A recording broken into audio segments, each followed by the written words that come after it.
Fi di Anna Selwy a dwi'n chwarae rhan Elin. Mae Elin yn un o'r swyddogion yn y carchar. Mae'n nabod cwpl o bobl o'i hamser hi cyn dod yn swyddog. Mae'n weithgar a mae'n trin y swydd yn iawn. Mae'n un o'r rhai sydd eisiau gwneud y gorau yn ei swydd a mae eisiau'r gorau i'r carcharorion. Ond mae'n cael ei thynnu mewn i lot o bethau sy'n digwydd yn y carchar a mae pethau'n mynd yn fler. Dwi ddim yn meddwl bod gen i in a prison officer. Dwi ddim yn ddigon cadarn, dwi ddim yn commanding, dwi ddim yn gallu gweiddi ar bobl. Do'n i ddim wir yn gwybod sut o'n i mynd i baratoi. Achos mae'n fyd, do'n i ddim wir yn gwybod unrhyw beth amdano fo.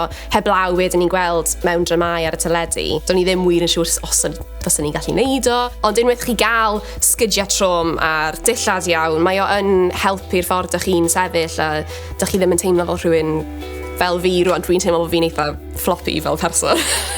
Ond pan ydych chi'n gwisgo gwisg, a mae gennych chi gymaint o kit arnych chi, mae'n groundio chi a mae'n ei chi'n berson eitha cadarn.